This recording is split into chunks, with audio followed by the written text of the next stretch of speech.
હા માતાજી આવે છે. માતાજી આવે છે. હરે કૃષ્ણ, હરે કૃષ્ણ. સ્વાગત છે આપ સૌનું Shri Shri Radha ગોવિંદના temple ISKCON Bengaluru coli તરફથી. અને આજે આપણે મળી રહ્યા છીએ ભક્તિ સદાચાર લેવલ 2 ની ચર્ચાઓમાં.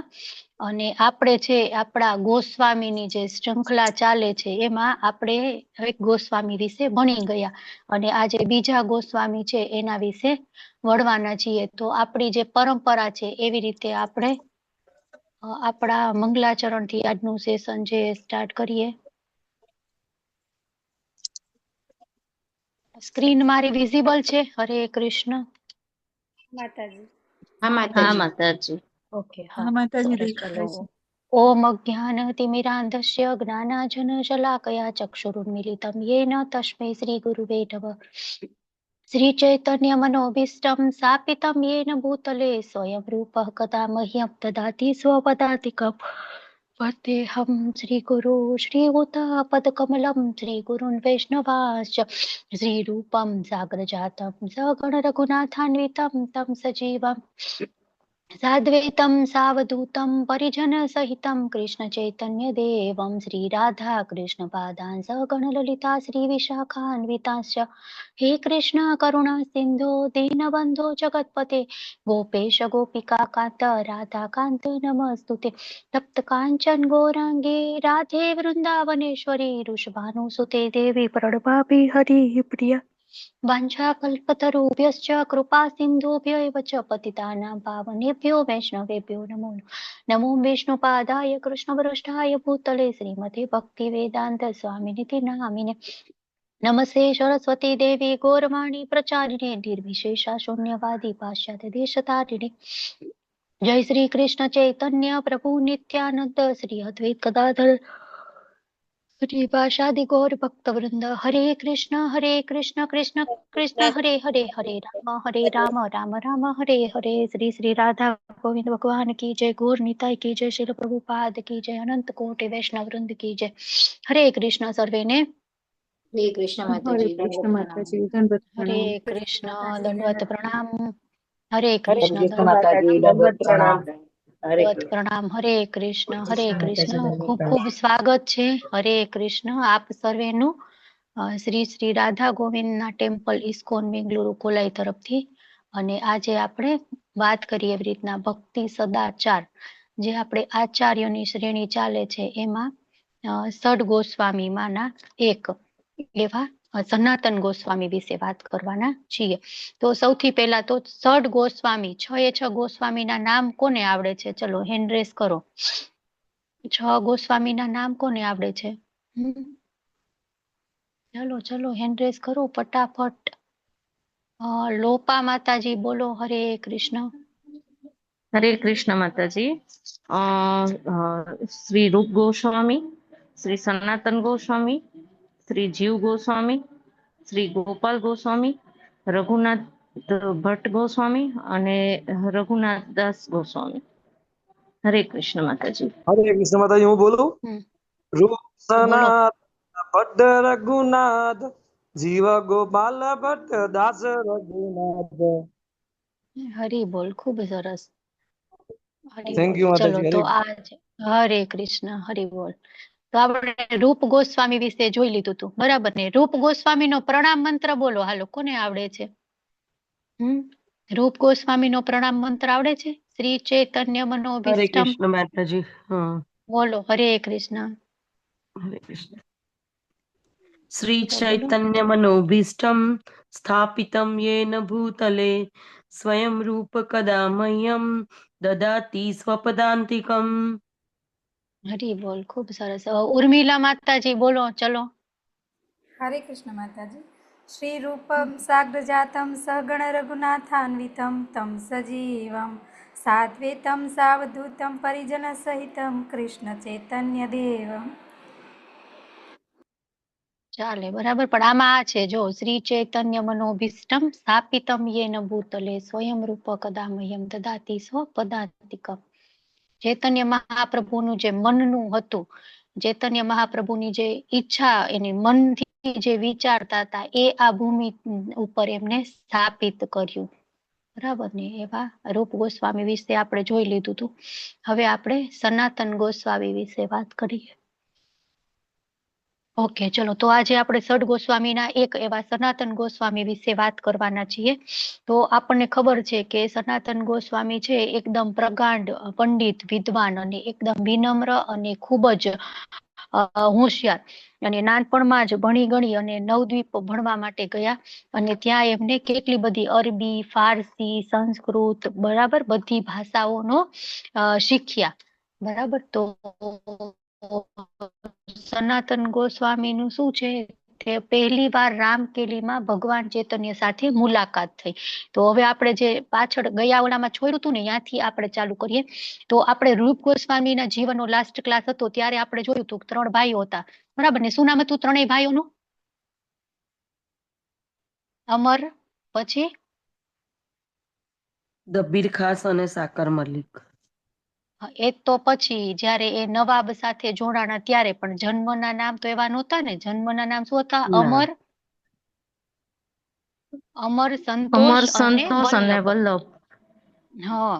તો એ છે એ રામકેલી નામના સ્થાનમાં રહેતા હતા અને ચૈતન્ય મહાપ્રભુને કોન્ટેક્ટ કરવાની ખૂબ જ પ્રયત્ન કરતા હતા. બરાબર. હવે એ સમયે ત્યાં નવાબ હુસેન શાહ નામનો એક ક્રૂર રાજા નવાબ હતો, એનું શાસન હતું. હવે છે એ શું કરતા હતા, એ નવાબનું કામ કેવું હતું કે કોઈ પણ હોય ને એના ઉપર, પ્રાંત ઉપર હુમલો કરે, કેટલા બધાને મારી નાખે, એના મંદિર હોય એ તોડી નાખે. બરાબર. તો એક વખત એવું થયું કે નવાબને મોટો બધો મકબરો બનાવવાનો હતો. તો એ નવાબ એવું વિચારતા હતા મકબરો કઈ રીતે બનાવવો, કઈ રીતે બધા સામાનની, ત્યારે તો આપણા જેટલે ટ્રાન્સપોર્ટેશન બધું વ્હીકલ કઈ હતું નહીં, કઈ રીતે આ વાહનો બધા, આ બધો જે માલ સામાન છે એ ત્યાં પહોંચાડવો, કેમ કરીને કરવું એમ. તો એક મંત્રી છે ને એ બધું કામ સંભાળતા હતા અને એ કામમાં થોડુંક ઢીલ થઈ રહી હતી. તો એમને કીધું કે આ તો કેટલી અઘરી વસ્તુ છે, એમ કે આટલું બનાવવું. મંત્ર કે એમાં શું, હવે હું તો ચપટીમાં કરી નાખું એમ. એટલે બાદશાહને એટલી ગુસ્સો આવ્યો, બરાબર, કે એ મંત્રીને એને મારી દીધો. બરાબર. હવે એ અડધો જ મકબરો બનેલો હતો અને પેલો મંત્રી જેનું દેખરેખ રાખતો હતો એ તો મરી ગયો. હવે અડધા મકબરા કરવાનું કામ કોણ સંભાળે? તો ત્યાં એક હિંગા નામનો બીજો મંત્રી હતો. બરાબર. તો એને બોલાવીને કે છે કે આ મકબરો, આ ટીલો છે ને એ અડધો છે, હવે તારે પૂરો કરવાનો છે. હવે ઓલાને તો ખબર કે આને હાના કરી, ઢીલ કરી, એમાં એને મારી નાખ્યો. હવે હું હાના કરીશ તો હું જાનથી જઈશ. એટલે કે વાંધો નહીં, હું કરી દઈશ. એટલે તો ખૂબ ટેન્શનમાં આવી ગયો. કારીગર ક્યાંથી લાવવા, મજૂર ક્યાંથી લાવવો, કઈ રીતે પૂરું કરવું. અને પાછો સમય બાદશાહે આપેલો એટલો જ, વધારે સમય નહીં, નવાબે આપેલો. તો વિચાર કરતો કરતો અમર અને સંતોષ જ્યાં હતા ત્યાં પહોંચ્યો અને એને ગુસ્સા, શું કહેવાય, દુઃખમાં ઉદાસ જોઈ અને અમર દેવ છે એને પૂછ્યું કે શું થયું, તમે કેમ આટલા ટેન્શનમાં છો? એટલે હિંગાએ કીધું કે મારે તો મોટો બધો મકબરો બનાવવાની જવાબદારી છે, પણ મને ખબર નથી પડતી મારે કેમ કરવું. તો અમરદેવ અને સંતોષદેવ બંને કીધું કે એમાં શું હોય, હાલો હું તમને પ્લાન બનાવી દઉં. તો સરસ મજાનો પ્લાન બનાવી દીધો. આમ આપણે ઓલું કહીએ ને બ્લુ પ્રિન્ટ, ક્યાંથી કારીગરો આવશે, મજૂરો ક્યાંથી આવશે, બધું જ. પછી હિંગા તો એ તો જે મંત્રી એ બાદશાહ પાસે ગયો એકદમ, અને બાદશાહને તો પ્લાન બતાવ્યો. બાદશાહ તો ખુશ થઈ ગયા. બીજા બધા મંત્રી અવાક થઈ ગયા. આ જાતો તો ત્યારે તો લાગતું નહોતું કે આટલું સરસ, આટલી જલ્દી પ્લાન બનાવી દેશે. એટલે બહુ બધા પોતાના વખાણ થયા ને, તો ઓલા કે પછી હવે હું ફસાવ એન કરતા ત્યારે કહી દેવા. એટલે કે મેં આ કઈ કર્યું નથી. રિયલમાં સંતોષદેવ અને અમરદેવ નામના બે છે બ્રાહ્મણો અહીંયા આપણા ઓલામાં, એને આ બધું મને કરી દીધું છે. એટલે બાદશાહ કે આટલા હોશિયાર માણસો મારા રાજ્યમાં રહે છે કે મને ખબર નથી? કે ચાલો એને બોલાવો, કે મારે તો અમને મંત્રી જ બનાવી દેવા છે. હવે બાદશાહે એમને નોકરીનો ઓર્ડર મોકલી દીધો અને પેલા બેયને તો નોકરી કરવી જ નહોતી. બરાબર. તો પછી એ કેવું કરતો તો બાદશાહ કે તમે સ્વીકારો મારો ઓફર, નહીં સ્વીકારો તો હું, એ ત્યારે સારસ્વત બ્રાહ્મણ કુટુંબમાં જન્મેલા હતા. તો આપણે ગઈ વખતે વાત કરી હતી ને કે આપણા ઉપર એ લોકો થૂકે અથવા તો કોગળા કરે કે એવું કઈ કરે તો એ બ્રાહ્મણ હોય એમાંથી એની થઈ જાય, એમનો ધર્મ ભ્રષ્ટ થઈ જાય. તો એવું એ બધા સૈનિકો અને બધા કરવા માંડ્યા. એટલે એટલા બધા લોકો હેરાન ન થાય એટલા માટે આ બંને ભાઈઓ છે એમને એનું નોકરી સ્વીકારી લીધી અને સંતોષ જે શક્કર મલિક જે સનાતન ગોસ્વામી હતા, એ છે સંતોષ એ પ્રધાનમંત્રી બન્યા અને અમરદેવ જે છે એ નાણાં મંત્રી, દબીર ખાસ રૂપ ગોસ્વામી બન્યા, ત્રીજો ભાઈ વલ્લભ છે એ સેક્રેટરી બની ગયા. તો ચૈતન્ય મહાપ્રભુ પછી એમના સાથેનો પત્ર વ્યવહાર થાય છે અને એ જાણી અને એ ત્યાં રામકેલી આવે છે અને એ રામકેલીમાં બંને ભાઈઓની ત્યાં ને ત્યાં દીક્ષા થઈ જાય છે. શક્કર મલિક છે એ સનાતન ગોસ્વામી બને છે અને દબીર ખાસ છે એ રૂપ ગોસ્વામી બને છે. એમનું નામ એ રીતના આપે છે અને વલ્લભ છે એમને અનુપમ એવું નામ આપે છે. અને ચૈતન્ય મહાપ્રભુ પછી ત્યાં ને ત્યાં ઘણા જ બધા શું કહેવાય, ઘણા બધા ઉપદેશો પણ આપે છે. હવે ભગવાન સાથે એમની મુલાકાત થઈ ગઈ, ચૈતન્ય મહાપ્રભુ સ્વયં એમને મળ્યા, એમને ઉત્સાહ આપ્યો, એમને ઉપદેશો આપ્યા, તો એમનું મન છે એ નોકરી કરવામાં લાગે જ નહીં. હવે એક સમયે રૂપ ગોસ્વામી કે હું તો નાણાં મંત્રી છું, હું તો બધું મૂકીને એ હાલ્યો, બરાબર, પોતે ને અનુપમ એ બંને જતા રહ્યા અને એ જાય છે ત્યારે એ સંપત્તિ છે એમની જેટલી પણ હતી એનો બટવારો કરે છે, શું કહેવાય, વહેંચણી કરે છે. તો કઈ રીતના રૂપ ગોસ્વામી એની સંપત્તિની વહેંચણી કરે છે? હરે કૃષ્ણ, હેન્ડ રેઝ કરીને બોલો, ચલો. કેટલા ટકા કોને આપવાના? ચલો ચલો, ભક્તિ શાસ્ત્રીના પાર્ટિસિપેટ જાગો, જીવ જાગો. રાજલક્ષ્મી માતાજીને તો આવડે છે, પણ બીજા કોઈને ખબર છે? હરે કૃષ્ણ. ચલો ચલો ચલો, ભક્તિ શાસ્ત્રી વાળા ક્યાં ગયા? પ્રિન્સી માતાજી બોલો, હરે કૃષ્ણ. હરે પ્રિન્સી કૃષ્ણ માતાજી. હમ એને 25% તેને સગા સંબંધીને આપ્યા અને બાકીના 25% જેટલું તેને સંકટ સમયે ખર્ચ કર્યું અને બીજુંનું આગળનું જે છે તે ભગવાનને, એટલે એમ કે આપણે ભગવાન માટે આપ્યું. બરાબર, સરસ. ચલો, આકૃતિ પટેલ માતાજી બોલો, આકૃતિ માતાજી.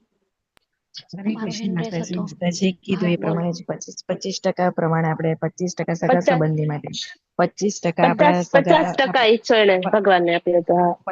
હા, 25% આપણે સગા સંબંધીઓ માટે, 25% સંકટ સમય માટે અને 50% છે તે આપણા ભગવાન માટે સમર્પિત કરવાનું છે. હરે કૃષ્ણ. ઓકે, સરસ. હરી બોલ, હરે કૃષ્ણ. બીજા કોઈને કઈ નથી ને? એ જ આન્સર છે. 50% વૈષ્ણવોને અથવા તો ભગત સેવા માટે, બરાબર. પછી 25% માટે અને 25% ઇમરજન્સી માટે, બરાબર. તો આમ એમને સંપત્તિ બાટી દીધી અને જે ઇમરજન્સી માટે જે હતા ને એમાં 7,000 સોના મોહર હતી એ એમને એક બ્રાહ્મણને છુપાવી અને રાખવા માટે આપી હતી. પ્રિન્સી માતાજી, તમારો હેન્ડ રેસ છે, તમારે કઈ કહેવાનું છે, એડ કરવાનું છે? ના માતાજી, પેલા. Okay okay. તો પછી શું થાય છે? હવે રૂપ ગોસ્વામી અને જે વલ્લભ છે એ તો જતા રહે છે, અનુપમ એ તો બંને જતા રહે છે. હવે સનાતન ગોસ્વામી ત્યાં રહી જાય છે. હવે રૂપ ગોસ્વામીના જતા રહ્યા પછી થોડાક સમય પછી જ સનાતન ગોસ્વામી છે એમને નોકરીમાં જવાનું બંધ કરી દીધું કે હવે મારે જવું જ નથી. 1 2 દિવસ, 3 દિવસ, 4 દિવસ પછી નવા બીજા મંત્રીને મોકલ્યા કે આ કેમ નથી આવતો, કે તપાસ કરો. એટલે સનાતન ગોસ્વામી એમ કીધું મારી તબિયત સારી નથી એમ. એટલે એમ કરતા ઘણા બધા દિવસો વીતી ગયા. એક દિવસ બાદશાહ હુસેને એક સારામાં સારા વૈદ્યને બોલાવ્યા. એ કે આટલા બધા દિવસથી પ્રધાનમંત્રી બીમાર થોડું હાલતા હશે કે એમની ટ્રીટમેન્ટ માટે, તમે એના ઘરે જાઓ અને એમની ટ્રીટમેન્ટ કરો, બરાબર. તો વૈદ્ય છે એ ત્યાં આવીને જોવે છે, તો શું જોવે છે? તો કે એ તો બધા વૈષ્ણવો અને બ્રાહ્મણો બધાને ભેગા કરીને ભાગવતમનું વાંચન કરી રહ્યા છે, કોઈ બીમાર નથી. તો વૈદ્ય છે એ જઈને પછી આ બધું નવાબને કીધું કે, એટલે પછી નવાબે શું કર્યું, કેટલા બધા સૈનિકોને મોકલ્યા અને આમને પ્રધાનમંત્રી જે હતા એમને કેદ કરી લીધા, જેલ ભેગા કરી લીધા. હવે રૂપ ગોસ્વામી એમને સંદેશો મોકલ્યો કે ચૈતન્ય મહાપ્રભુ મથુરા ગયા છે અને એક બ્રાહ્મણ છે એમની પાસે એમને 7,000 સોના મોહરો છે એ રાખી છે સંકટ સમયના ઉપયોગ માટે, બરાબર. તો કે તમે એ આપી અને એમાંથી જેલમાંથી છૂટી શકો છો. તો સનાતન ગોસ્વામીએ જેલના જે શેખ હાબુ નામનો એક અધિકારી હતો એને સોના મોહર લાંચમાં આપી અને જેલમાંથી ભાગી ગયા. તો આપણને એમ થાય કે સનાતન ગોસ્વામી જૂઠું બોલ્યા, લાંચ આપી ગોસ્વામી છે છતાં પણ. તો આપણને એવું થાય કે એ એવું કરે તો આપણે કરાય કે ન કરાય? તો આ ભગવાન માટે હતું અને પેલો બાદશાહ છે એ એકદમ ક્રૂર હતો, મંદિરો તોડી નાખે, વૈષ્ણવોને મારી નાખે એવો હતો. બરાબર, તો વૈષ્ણવો માટે, ભગવાન માટે કરવામાં આવે તો ઇટ્સ ઓકે, બરાબર, નૈતિકતા રાખવી જોઈએ, પણ એ નૈતિકતા ભક્તિની વચ્ચે આવે તો એને કિનારે કરી દેવી જોઈએ. તો આ રીતે સનાતન ગોસ્વામી છે પછી ભાગી ગયા, અને પછી એમના બ્રધર ઇન લો, શું કહેવાય, જીજાજી હોય ને, એના બહેનના હસબન્ડ, તો એ શ્રીકાંત નામના એક હતા, તેને એ રસ્તામાં મળે છે, અને શ્રીકાંત એમને કેટલા બધા વસ્ત્રો કે છે કે તમે આ લઈ જાઓ, એ પણ ખૂબ જ અમીર ધનવાન માણસ, તો કેટલું બધું કે છે તમે આ લઈ જાઓ તે લઈ જાઓ, પણ એ એક આસપાસ મજાનો સિલ્કનો પેલું કહેવાય ને મલમલ, શું કહેવાય, વેલ્વેટ, એનો કામડો છે, બ્લેન્કેટ છે, તો એ તમે લઈ લો, એમ કે તમને આગળ ઠંડી કે એવું કંઈક હશે તો તમારે ઓઢવા થશે, તો એ રીતના એમની પાસેથી લઈ લે છે, અને પછી એ ગંગાજી પાર કરી અને નાસી જાય છે. હવે શું થાય છે, તો સનાતન ગોસ્વામી ત્યાંથી ભાગી ગયા ને, તો ત્યારે એક ઈશાન નામનો એમનો સેવક હતો, એ એમની સાથે હોય છે, અને ઈશાન પાસે 8 સોનાના સિક્કા હોય છે. તો હવે એ બંને બનારસ જતા રસ્તામાં એક હોટલ, શું કહેવાય, લોજ, ગેસ્ટ હાઉસ, એમાં રોકાય છે, અને હોટલનો માલિક હતો ને એ એવો હતો કે એ એક જ્યોતિષ એને એની પાસે રાખેલો, જ્યોતિષ જોવે ને એવો, એટલે હોટલમાં જે કોઈ માણસ રોકાય ને એનું એ જોઈ અને કહી દે કે આની પાસે આટલું ધન છે, એટલે રાત પડે ને એટલે બધું ધન લઈ લે અને એને મારી નાખે. આવી રીતના એ હોટલ વાળા કરતા હતા. તો દિવસ આખો તો આ સનાતનની અને ઈશાનની ખૂબ જ સેવા કરી હોટલ વાળાએ.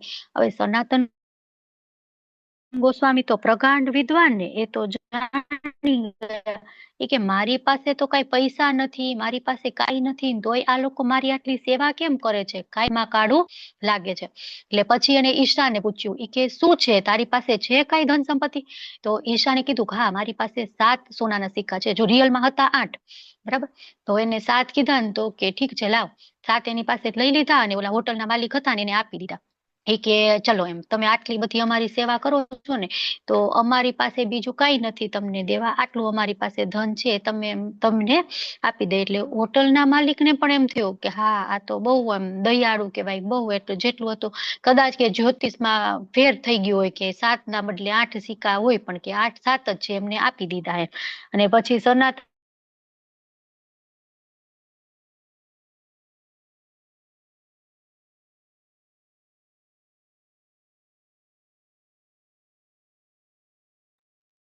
માતાજી વિડીયો તમારો ચોટી હવે ગયો. તારા ને મારા રસ્તા ભેગા નહીં થાય, તું તારા રસ્તે ને હું મારા રસ્તે. પછી એ ત્યાં હોટલમાંથી બંને અલગ અલગ થઈ જાય છે, અને હોટલના માલિક જે હતા ને એ જ આમને વારાણસી જવામાં મદદ કરે છે. હવે સનાતન ગોસ્વામી છે એ બનારસમાં ભગવાનને મળે છે.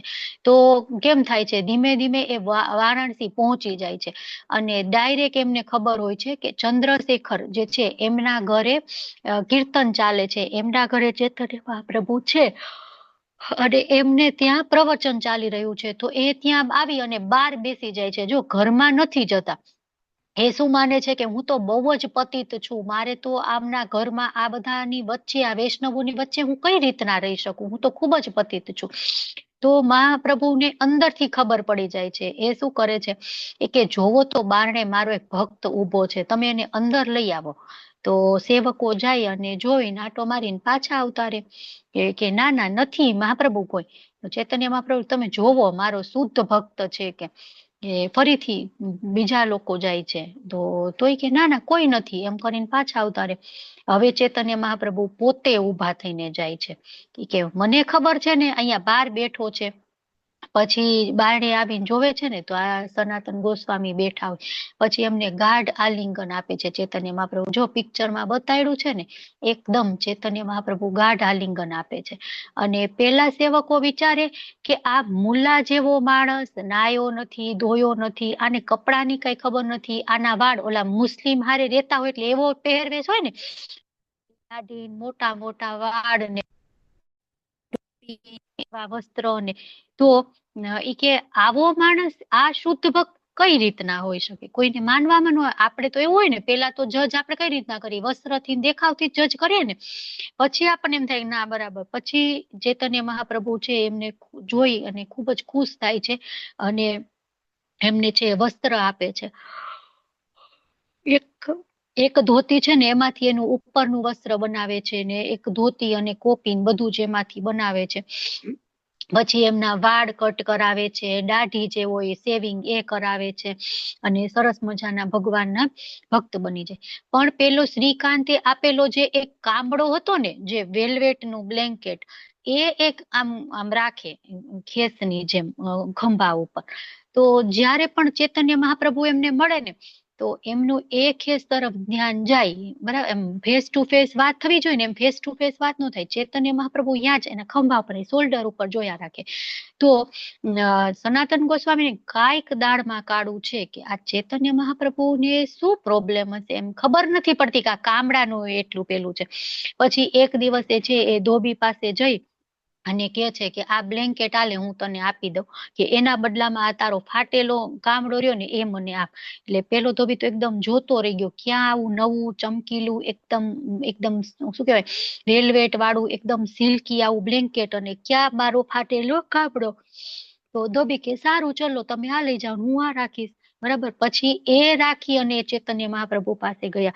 અને પછી ચૈતન્ય મહાપ્રભુ ખૂબ જ ખુશ થયા અને કે છે કે હવે તારી બધી જ આસક્તિ છે ને એ દૂર થઈ ગઈ. ઓલી તને થોડીક આસક્તિ વેલ્વેટના બ્લેન્કેટમાં હતી કે તું રોજ આમ ભલે કપડા તો એવા પહેરી લીધા પણ રોજ એ ખંભે રાખતો હતો, હવે તે એ 100% તું એ આસક્તિમાંથી દૂર થઈ ગયો. હવે ચૈતન્ય મહાપ્રભુ છે એ ઉપદેશ આપે છે. વારાણસીમાં જયારે ભગવાન પાસે એ 2 મહિના રહ્યા ત્યારે ભગવાન પાસેથી ખૂબ જ એમને જ્ઞાન પ્રાપ્ત થયું. સનાતન ગોસ્વામી છે એને સંપૂર્ણ જ્ઞાન ભગવાન પાસેથી પ્રાપ્ત થયું. શું કે તે પ્રથમ તેઓએ જીવોની બંધારણીય સ્થિતિ વિશે ચર્ચા કરી. બરાબર, જે આપણે 24 તત્વોમાંથી જે આપણે બનેલા છીએ, બરાબર, મન બુદ્ધિ અહંકાર એ બધા વિશે ચર્ચા કરી.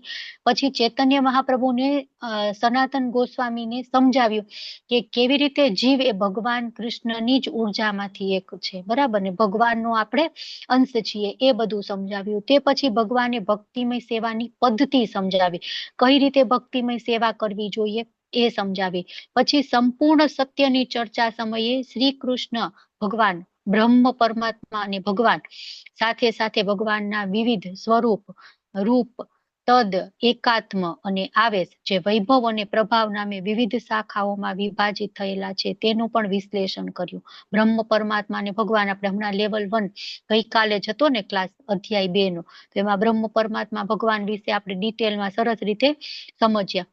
તો એ સમજાવ્યું. પછી આમ ભગવાને ભગવાનના સર્વોચ્ચ વ્યક્તિત્વના ઘણા રૂપો વિશે સમજણ આપી. જે ભગવાનના અલગ અલગ અવતારો છે, પુરુષ અવતાર કયા છે? પુરુષ અવતાર બોલો, ભગવાનના પુરુષ અવતાર કયા છે? હેન્ડ રેઝ કરો, ચલો, કોને આવડે છે પુરુષ અવતાર ભગવાનના? વામન અવતાર, હિરલ પટેલ માતાજી બોલો. હરે કૃષ્ણ. હરે કૃષ્ણ પ્રભુ માતાજી. મહાવિષ્ણુ, ગર્ભોદક્ષાય વિષ્ણુ અને ક્ષીરોદક્ષાય વિષ્ણુ. હરે હરિ બોલ, કૃષ્ણ. ખૂબ સરસ. હરે કૃષ્ણ. ચલો, હવે ભગવાનના કયા અવતારની વાત કરી છે? મન્વંતર અવતાર. હાલો, એ કોઈને આવડે છે મન્વંતર અવતાર? રાજલક્ષ્મી માતાજી બોલો. હરે કૃષ્ણ. ઓકે, એમને નથી ખબર. આ કોણ છે? તન્વી માતાજી બોલો. હરે કૃષ્ણ. મન્વંતર અવતારમાં હરે કૃષ્ણ માતાજી. હરે કૃષ્ણ માતાજી હા આગળ બોલો. માટે કર્યો હતો. ઓકે, સરસ. ચલો, તો મન્વંતર અવતારમાં એવું છે કે જે મનુઓ મન્વંતર બદલાય ને એ પ્રમાણે અવતારો આવતા હોય તો એને મન્વંતર અવતાર કહેવાય. બરાબર, જે કઈ મનુઓ છે એ બધા પણ ભગવાનના અવતારો છે તો એને મન્વંતર અવતાર કહેવાય. પછી ગુણ અવતાર. હાલો, ગુણ અવતાર કોણ કહેશે?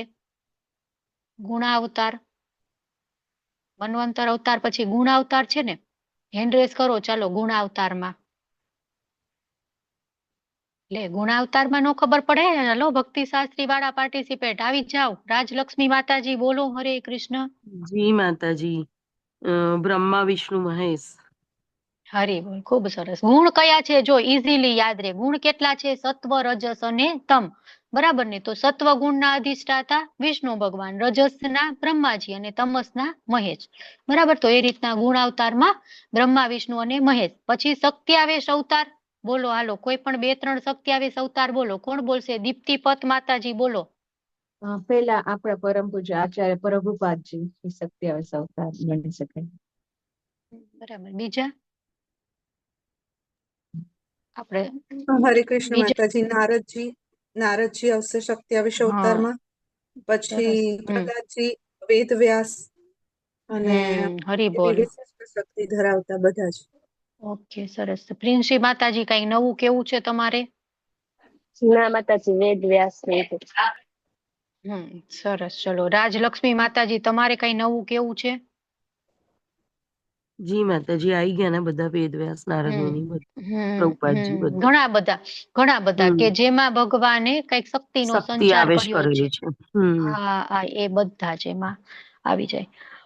પછી શું છે, ભગવાને શ્રી કૃષ્ણની ઉંમરના વિભાગો વિશે પણ ચર્ચા કરી. બાલ્ય, પૌગંડ, ઉંમર પ્રમાણે વિવિધ લીલાઓ તેમણે એ પણ સમજાવ્યું કે કેવી રીતે કૃષ્ણએ યુવાની સમયે તેમનું શાશ્વત સ્વરૂપ પ્રાપ્ત કર્યું હતું. બરાબર. બધું જ ભગવાનની લીલાઓ, ફિલોસોફી બધું જ એમને સમજાવી દીધું, બધું જ વર્ણવ્યું. અને ત્યાર પછી સનાતન ગોસ્વામી છે એ વૃંદાવન ગયા. તો જોઈએ હવે શું થાય છે કે પુરીમાં સનાતન ગોસ્વામી ભગવાનની મુલાકાત લે છે. હવે ઝારખંડના જંગલોમાં ગંદા પાણી અને ઉપવાસના કારણે સનાતન ગોસ્વામીને એક્ઝિમા થઈ જાય છે. બરાબર. આખા શરીરમાંથી પસ જે નીકળતું હોય ને એવું એમાં લિક્વિડ નીકળવું છે આખા શરીરમાંથી. તો હવે એક દિવસ ચૈતન્ય મહાપ્રભુએ એમને બોલાવ્યા અને એ એમ કેતા હતા કે તમે ટામેશ્વર ટોટા છે એ આવો. તો એ રસ્તો જગન્નાથપુરીના પાછળથી જતો હતો. જગન્નાથપુરીનું જે મેઇન ટેમ્પલ છે ને એના પાછળથી એ રસ્તો જતો હતો.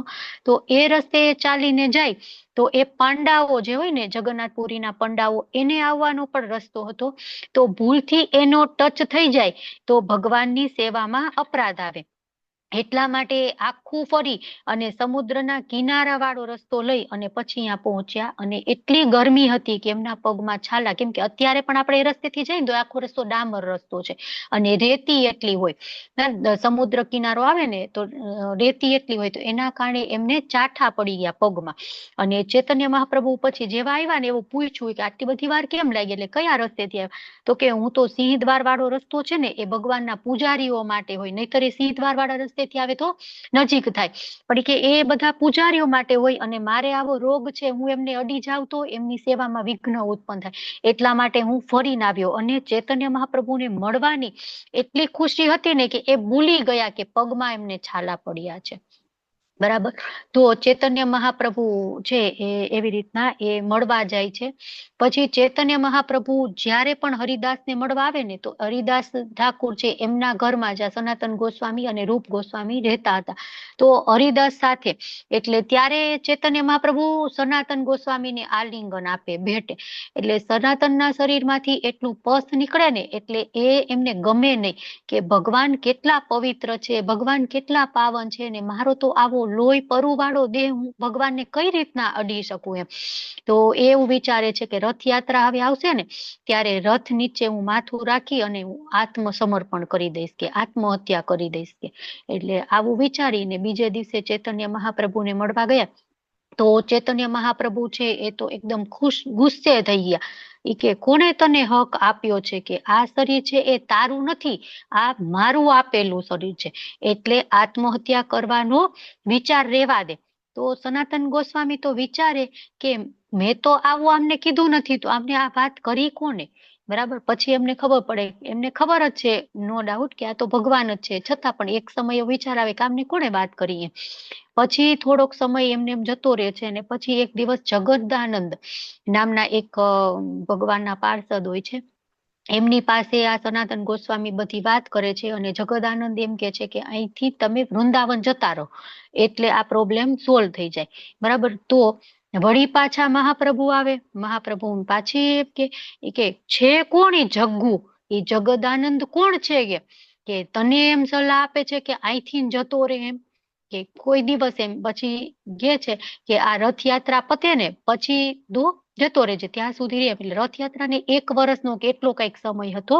એટલે એટલો સમય પછી છે એ ત્યાં રહે છે અને એ બધો સમય પતે પછી વૃંદાવન જવા માટે નીકળે છે. હવે વૃંદાવનમાં શું શું કામ કરવાના હતા? તો એક તો જેટલી પવિત્ર લીલા સ્થળીઓ હતી ને એ બધીને ઉજાગર કરવાની, શોધવાની હતી. કેમ કે અમુક સમય પછી એ બધી જ લીલાસ્તરી નાશ પામી ગઈ હતી. કોઈને ખબર નહોતી કઈ લીલા ક્યાં થઈ. અત્યારે આપણે જે જોઈ છીએ કે આ બરસાણા છે, કે આ કામ્યવન છે, આ વૃંદાવન છે, આ પીલી પોખર છે, આ ગિરિરાજ ગોવર્ધન, હા એ તો ખબર હોય, બરાબર. કુસુમ સરોવર છે, રાધાકુંડ છે, શ્યામકુંડ છે, કઈ નહોતી ખબર. તો એ બધી શોધવાની હતી. પછી રૂપ ગોસ્વામી ને બાકી બધા છે ને ઓલરેડી વૃંદાવનમાં રહેતા હતા અને કોઈક લીલાસળી શોધી લીધી હતી, એટલે એમને જોઈન્ટ કરવાનું હતું. પછી બીજું કામ શું હતું? શાસ્ત્રો લખવાના. ગૌડીય વૈષ્ણવ સિદ્ધાંતો છે ને એને બતાવતા શાસ્ત્રો લખવાના. ભાગવતમ ઉપર કોમેન્ટ્રી આપી એમને, બૃહદ વૈષ્ણવ તોષની. અને ડે ટુ ડે ની લાઈફમાં આપણે વૈષ્ણવ એટિકોટ કઈ રીતે ફોલો કરી શકીએ ને એના માટે હરિભક્તિ વિલાસ, જે ભગવાને એમને ઉપદેશો આપ્યા હતા ને એના આધાર ઉપર એમને લખી. પછી ત્રીજું શું કરવાનું હતું? વિગ્રહની સ્થાપના કરવાની હતી, મંદિર બનાવવાના હતા. અને ચોથું, ભક્ત વૃંદાવનમાં આવે ને કોઈ પણ, તો એને ગાઈડ કરવાના હતા, એ એમને આદેશ આપ્યો હતો. તો આ સાથે એ વૃંદાવન જવા માટે નીકળી ગયા. પહેલા એમને મહાપ્રભુને કીધું કે તમે તમારા પગ છે ને એ મારા માથા ઉપર મૂકીને મને આશીર્વાદ આપો, પછી હું અહીંથી જાઉં. તો ચૈતન્ય મહાપ્રભુ એમના પગ નહીં પણ એમના હાથ મૂકે છે અને પછી એમને આશીર્વાદ આપે છે અને એમને એ ભેટે છે. ચૈતન્ય મહાપ્રભુ આલિંગન આપે છે ને એમના જે શરીરનો રોગ હતો ને એ બધો જ રોગ છે એ દૂર થઈ જાય છે. અને આ રીતે આશીર્વાદ લઈ અને વૃંદાવન તરફ જવા માટે એ નીકળે છે. જે પુરુષોત્તમ ક્ષેત્ર છે, પુરુષોત્તમ ક્ષેત્ર, એ છોડી અને વૃંદાવન તરફ આગળ નીકળે છે. હવે અન્ય લીલાઓમાં જોઈએ તો કે વૃંદાવનમાં એ પછી વૃંદાવન એ જાય છે અને સનાતન બાબા તરીકે ફેમસ થઈ જાય છે. તો સનાતન ગોસ્વામી આજે પણ જયારે એમનો તિરોભાવ દિવસ હોય ને તો વ્રજવાસી છે ને એ માથે મુંડન કરાવે સનાતન ગોસ્વામીને યાદ કરવા માટે, બરાબર. દર વર્ષે અમુક જે એવા ભક્તો કે એ મુંડન કરાવે અને સનાતન ગોસ્વામી છે એ બધાની સમસ્યાઓ છે ને એનો ઉકેલ આપતા હતા. માત્ર એવું નહીં કે આધ્યાત્મિક સમસ્યાઓ જ હોય, પણ સાસુ વહુના ઝઘડા, હસબન્ડ વાઈફના ઝઘડા, બરાબર, કે કોઈ મિત્ર વચ્ચેના કોઈ પણ સમસ્યા હોય એ બધાનો ઉકેલ આપતા હતા. અને એટલા માટે એ ખૂબ જ ફેમસ થઈ ગયા હતા. શું નામે ઓળખાતા હતા? સનાતન બાબા તરીકે.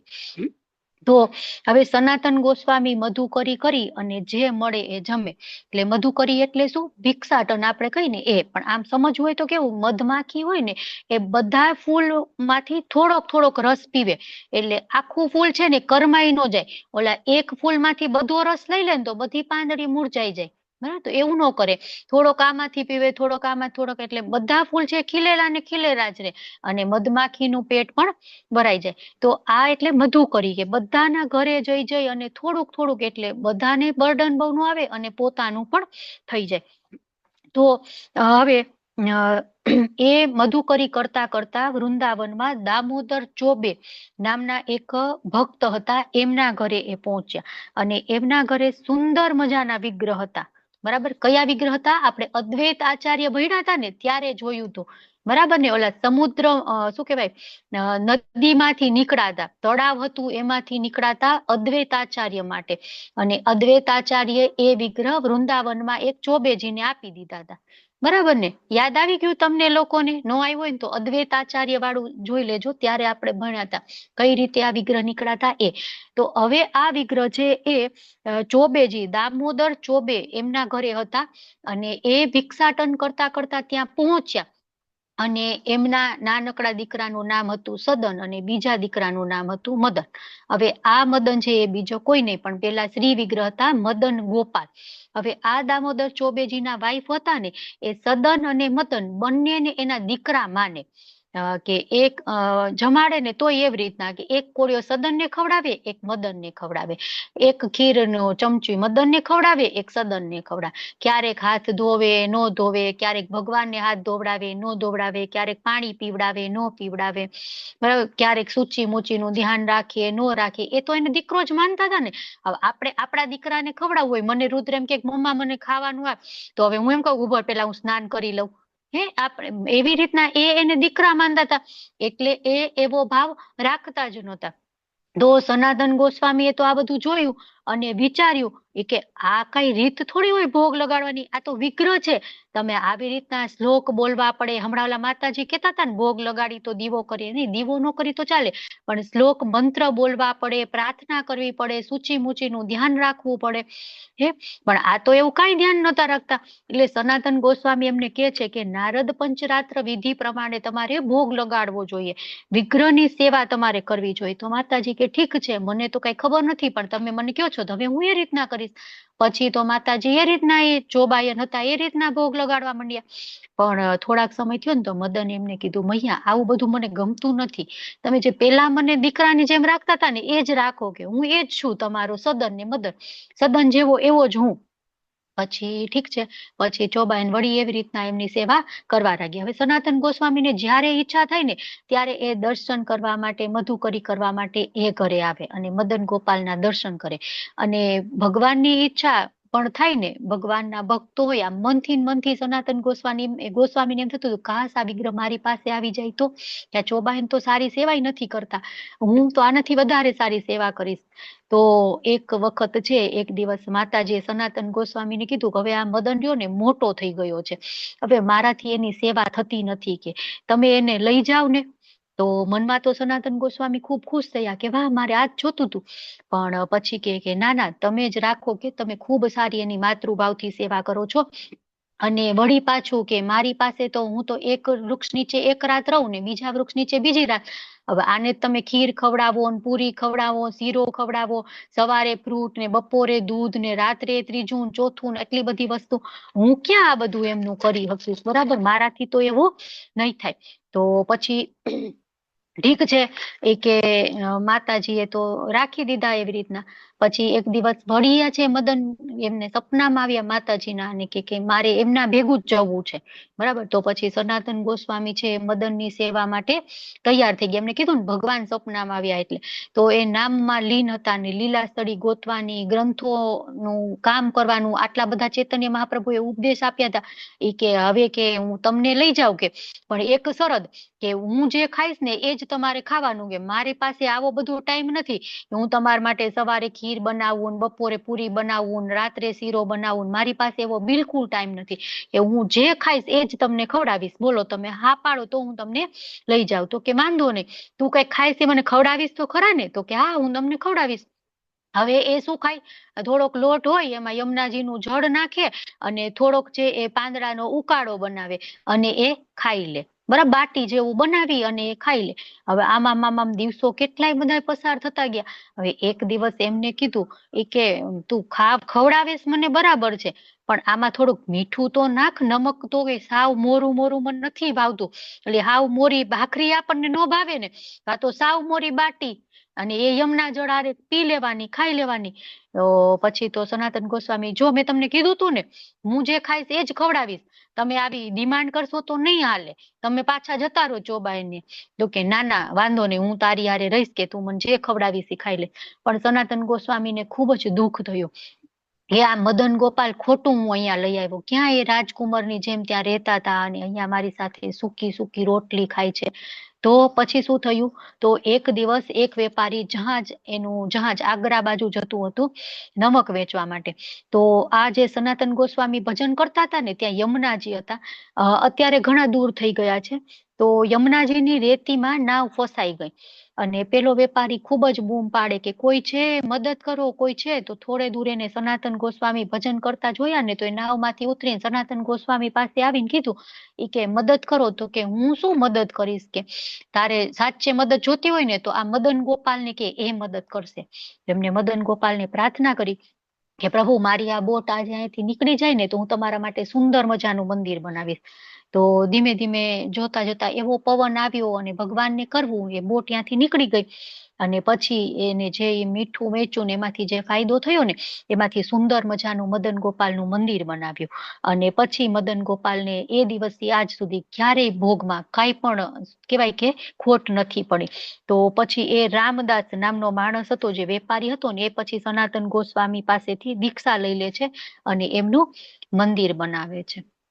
તો એક વખત એક વખત સનાતન ગોસ્વામી છે ને એ ભજનમાં લીન હતા, 3 દિવસ સુધી એમને યાદ જ ન આવ્યું કે મધુકરી કરવા પણ જવાનું છે, પેટમાં કઈક જમવા પણ જોઈએ, બરાબર. તો એક દિવસ એક બાળક આવી અને છાશ લઈને અને એ એમને દીધી કે આ તમારા માટે મૈયાએ મોકલાવી છે, તમે તો આવતા નથી માગવા માટે.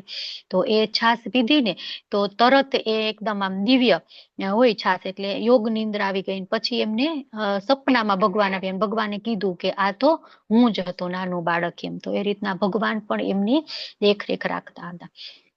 હવે એક વખત સનાતન ગોસ્વામી રૂપ ગોસ્વામી પાસે ગયા. તો રૂપ ગોસ્વામી એક શાસ્ત્ર લખતા હતા, શું નામ હતું? ચત્તુ પુષ્પાંજલિ. ચત્તુ પુષ્પાંજલિ નામનો ગ્રંથ લખતા હતા. તો એમાં એ રાધા રાણીની પ્રશંસા વખાણ કરતા હતા અને એમાં એમને લખ્યું કે રાધા રાણીની જે વાળની લટો છે ને એ નાગના ફેણ જેવી લાગે છે, એમનો ચોટલો પાછળ લટકાતો હોય ને એ. તો સનાતન ગોસ્વામી આ થોડીક ઉપમા છે ને એ પ્રોપર નથી લાગતી, કે રાધા રાણી ને આવો સાપ ઝેરી આવું કઈ રીતના હોઈ શકે. તો રૂપ ગોસ્વામી ઠીક છે, હું કઈક બીજી વિચારું છું ને એ લખીશ. પછી સનાતન ગોસ્વામી ત્યાંથી જતા રહ્યા અને ત્યારે રસ્તામાં સનાતન ગોસ્વામી જોયું કે એક વિશાળ ઝાડ હતું ને એની છાયામાં કેટલી બધી ગોપ કન્યાઓ રમત રમતી હતી અને એમને એના આમ દોડતી હોય તો વાળ આમ પાછળ આમ થતા હોય ને, તો અહીંયા એવું લાગતું હતું કે આમ સાપ આમ થઈ રહ્યો છે.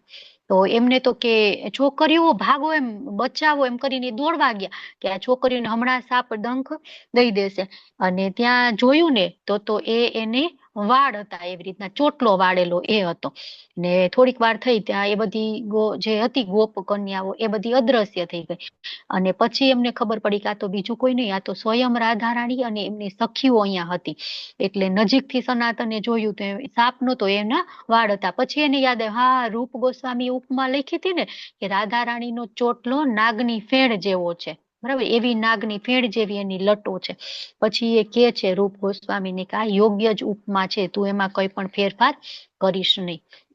પછી અન્ય લીલાઓમાં શું છે કે બીજી કથાઓ એવી છે કે એક બ્રાહ્મણ જે ગોપેશ્વર મહાદેવ છે ને શિવજી એના મહાન ભક્ત હતા અને ખૂબ જ પ્રાર્થના કરી એમને કે મારા દીકરીના લગ્ન કરાવી દો એમ કે તમે.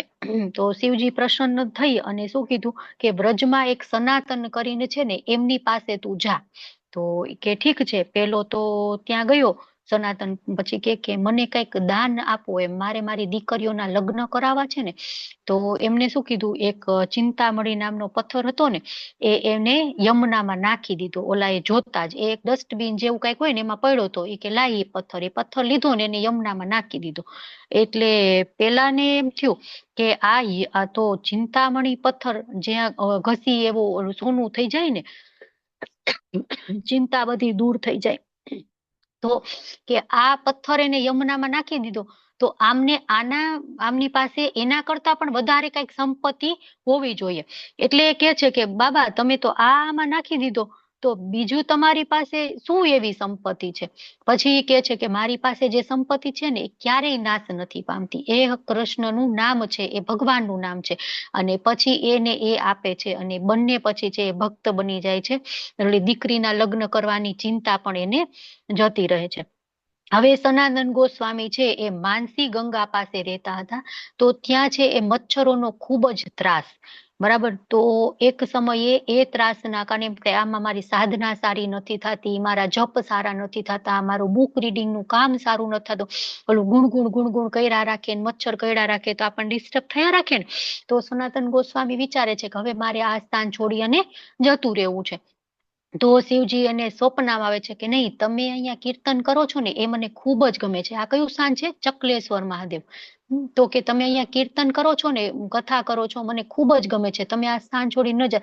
પણ કે પ્રભુ અહીંયા મચ્છર એટલા બધા છે, હું શું કરું? તો હું તમને વરદાન આપું છું કે આજથી આ જગ્યા ઉપર ક્યારે પણ એકેય મચ્છર નહીં હોય, બરાબર. અને ઇવન અત્યારે પણ આપણે જઈએ ને તો આખા વૃંદાવનમાં કે આખા ગોવર્ધનજીમાં એટલા મચ્છર હોય, પણ આ ચકલેશ્વર મહાદેવ છે ને ત્યાં બિલકુલ મચ્છર હોતા નથી. પછી શું કહેવાય, સનાતન ગોસ્વામી ત્યાં જ રહે છે અને ત્યાં સરસ મજાના કીર્તન ને બધું કરતા હોય છે. હવે નંદગ્રામમાં એક દિવસ સનાતન ગોસ્વામી પહોંચ્યા અને એમને નક્કી કર્યું કે આ તો કૃષ્ણનું સ્થાન છે, કૃષ્ણને આપવું હશે તો આપશે, અહીંયા મારે માગવું નથી, મારે અહીંયા મધુકરી કરવી નથી. પછી આપણે જોયું ને કે 3 દિવસ પસાર થઈ ગયા અને પેલો બાળક છે એ છાસ લઈને ત્યાં આવ્યો. બરાબર, તો આ રીતના ઘણી બધી લીલાઓ એમના માટે છે. હવે એમને કયા પુસ્તકો લખ્યા છે, તો સૌથી મહત્વનું ભક્તિ રસામૃત સિંધુ. બરાબર, આપણે જે ભક્તિ શાસ્ત્રીમાં ભણીએ છીએ, લેવલ 3 માં પણ ભણીએ છીએ એ. પછી બૃહદ ભાગવતામૃત, કોઈ પણ સમજી શકે ભક્ત કોણ છે, ભક્તિમય સેવાની પ્રક્રિયા શું છે, કૃષ્ણ પરમ સત્ય કોણ છે, એ બધું. પછી હરિભક્તિ વિલાસ અને દિગ્દર્શિકની, કે એમાં એક ભક્તનો આદર્શ વ્યવહાર કેવો હોવો જોઈએ. બરાબર, હરિભક્તિ વિલાસ છે ને એ ગોપાલ ભટ્ટ ગોસ્વામીએ પ્રકાશિત કર્યું હતું અને એની ઉપરની ટીકા પણ એમને ઉમેરી હતી, દિગ્દર્શીની ટીકા ગોપાલ ભટ્ટ ગોસ્વામી એના ઉપર ઉમેરી હતી. પછી લીલા તત્વ અને વૈષ્ણવ ત્રોસણી, શ્રીમદ ભાગવતમના 10મ સ્કંદ ઉપરનું ભાષ્ય, માત્ર ને માત્ર 10મ સ્કંદ ઉપર જ ભાષ્ય લખેલું છે વૈષ્ણવ ત્રોસણી. ખૂબ જ આપણને ગમે ને રુચિ આવે એવું સુંદર મજાનું ભાષ્ય છે. પછી સનાતન ગોસ્વામીએ બધા જ પુસ્તકોનું સંપાદન કર્યું અને તે બધા જ પુસ્તકો વૃંદાવનના મુખ્ય વિગ્રહ ગોવિંદ અને મદન ગોપાલની સેવા કેવી રીતે કરવી એ દર્શાવવાના મુખ્ય ઉદ્દેશો સાથે સંપાદિત કર્યા. અને ઇવન અત્યારે પણ જે અહીંયા વૃંદાવનમાં પેલું શું કહેવાય મ્યુઝિયમ છે ને, સંગ્રહાલય, ત્યાં આ બધા જ ગોસ્વામીના લખેલા ઓરિજિનલ લિપિબદ્ધ કરેલા બધા જ પુસ્તકો છે. આપણે કેવું હોય વૃંદાવનમાં જાય ને એટલે પ્રેમ મંદિર જાય, ઇસ્કોન મંદિર જાય, બાકે બિહારી જાય પૂરો, પછી ત્યાંથી ગોકુળ ને મથુરા અને આગ્રા, બરાબર, પોસિબલ હોય તો દિલ્હી, ત્યાંથી રિટર્ન. પણ આવી નાની નાની કેટલી બધી જગ્યાઓ છે કે જ્યાં આપણે જવું જોઈએ, જે આપણે જોવું જોઈએ. તો એ સુંદર મજાના લખેલા ભાષ્ય આજે પણ ત્યાં ઉપલબ્ધ છે. હવે શું છે, સનાતન દ્વારા ભગવાનની સેવા, કેટલીક પ્રવૃત્તિ જે ભગવાન ચૈતન્યના સનાતન ગોસ્વામીના દેહ દ્વારા કરવા ઈચ્છતા હતા. શું હતું? સંબંધ, અભિધેય અને પ્રયોજનની સ્થાપના, વૈષ્ણવ આચારની સમજણ આપવી, વિવિધ માર્ગ, રાજમાર્ગ અને પ્રેમ સેવા દ્વારા વિવિધ મઠ અને મંદિરોમાં વિગ્રહ પૂજા, ગુપ્ત અને નષ્ટ તીર્થોનું પ્રગટીકરણ, યુક્ત વૈરાગ્ય પ્રક્રિયાનો વિસ્તાર. એટલા માટે જ યુક્ત વૈરાગ્ય છે ને, કયું ભગવાન સાથે જોડાયેલું હોય તો એ યુક્ત વૈરાગ્ય, અને ભગવાન જ ન હોય તો એવું વૈરાગ્ય છે એ ફલ્ગુ વૈરાગ્ય. શું છે? અનાસક્તસ્ય વિષયામ યથાર્હમ ઉપયુજ્યતે નિર્બંધ કૃષ્ણ સંબંધે યુક્તમ વૈરાગ્યમ ઉચ્યતે. બરાબર ને, જ્યારે મનુષ્ય કોઈ પણ વસ્તુ પ્રત્યે આસક્ત થયા વિના કૃષ્ણ સંબંધી દરેક વસ્તુનો સ્વીકાર કરે છે અને ત્યારે તે સાચી રીતે વૈરાગ્ય યુક્ત હોય છે અને એને યુક્ત વૈરાગ્ય કહેવામાં આવે છે. ફલ્ગુ વૈરાગ્ય એટલે ખોટું વૈરાગ્ય. પછી શુદ્ધ વૈષ્ણવ પ્રવૃત્તિના શિક્ષણનો પ્રચાર કરવો. વૃંદાવનના ક્ષેત્રમાં તેમને પ્રથમ વિગ્રહ મદન મોહનની સ્થાપના કરી. આપણે જોયું હતું ને, મદન મોહનની સ્થાપના કરી છે અને એ અત્યારે કરોલીમાં છે. એ મદન મોહન છે એ પેલા જતા રહ્યા હતા જયપુર, બરાબર, અને જયપુર થી પછી મદન મોહન છે એ કરોલીમાં આવ્યા હતા. આઈ થિંક મારું ભક્તિ વૃક્ષ હતું ને ત્યારે આપણે આ મદન મોહનની આખી સ્ટોરીની વાત કરી હતી. બરાબર ને, કોઈક લોકોએ એટેન્ડ કર્યું હશે તો ખબર હશે. કરોલી, આપણે વૃંદાવન યાત્રામાં કરોલી વિશે વાત કરીને ત્યારે આ મદન ગોપાલ કઈ રીતના થયા પ્રગટ અને કઈ રીતે એ જયપુર ગયા અને જયપુરના રાજકુમારીના લગ્ન કરોલી થયા ને એ રીતના એ કરોલી આવ્યા. અત્યારે જયપુરથી કંઈક 90 કે 100 કિલોમીટર દૂર કરોલી કરીને એક સ્થાન છે અને ત્યાં સુંદર મજાના આ મદન ગોપાલ વિગ્રહ છે, મદન મોહન વિગ્રહ છે.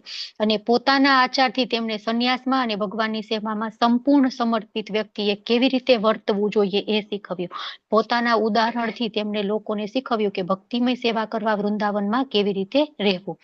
તો સનાતન ગોસ્વામી ખૂબ જ આદરપૂર્વક બ્રાહ્મણ કુટુંબમાં જન્મ્યા હતા, છતાં પણ નમ્રતા અને વિનય એમનો અપાદરૂપ હતા. અને ગુણ ગણોદેશ દીપિકા છે એમાં રતિ મંજરી અથવા લવંગ મંજરી તરીકે એ જાણીતા છે. એટલે ગુણ ગણોદેશ દીપિકા શું છે? તો ચૈતન્ય મહાપ્રભુની લીલામાં જે કેરેક્ટર હતા એ કૃષ્ણ ભગવાનની લીલામાં શું હતા, બરાબર, એ બંનેનું કમ્પેરિઝન એમાં આપેલું છે. ગોળ ગણોદેશ દીપિકા નામનું એક પુસ્તક છે, નાની આટલી પાતળી બુક છે, બરાબર. તો એમાં શું છે? સનાતન ગોસ્વામી રતિ મંજરી અને લવંગ મંજરી. બરાબર. અમુક જગ્યાએ રતી મંજરી લખેલું છે, અમુક જગ્યાએ લવંગ મંજરી લખેલું છે. તો સરસ, ચલો આપણો ક્લાસ છે એ અહીંયા પૂરો થાય છે. તમે બધાએ મને શાંતિપૂર્વક સાંભળી એ બદલ તમારો બધાનો ખૂબ ખૂબ આભાર. વાંછા કલ્પતરુભ્યશ્ચ કૃપા સિંધુભ્ય એવ ચ પતિતાનાં પાવનેભ્યો વૈષ્ણવેભ્યો નમો નમઃ. અનંત કોટિ વૈષ્ણવ વૃંદ કી જય. શીલ પ્રભુપાદ કી જય. હરે કૃષ્ણ કૃષ્ણ કૃષ્ણ હરે હરે, હરે રામ રામ રામ હરે હરે. હરે કૃષ્ણ હરે સર્વેને કૃષ્ણ માતાજી, દંડવત હરે પ્રણામ. કૃષ્ણ માતાજી, દંડવત પ્રણામ. હરે કૃષ્ણ હરે કૃષ્ણ માતાજી, દંડવત હરે પ્રણામ. કૃષ્ણ દંડવત દંડવત પ્રણામ. પ્રણામ. હરે કૃષ્ણ. હવે હરે રેકોર્ડિંગ કૃષ્ણ સ્ટોપ માતાજી, કરવા દંડવત માટેનું પ્રણામ. કહી દો, કોક ફોન કરી દો. હરે કૃષ્ણ દંડવત હા પ્રણામ. માતાજી.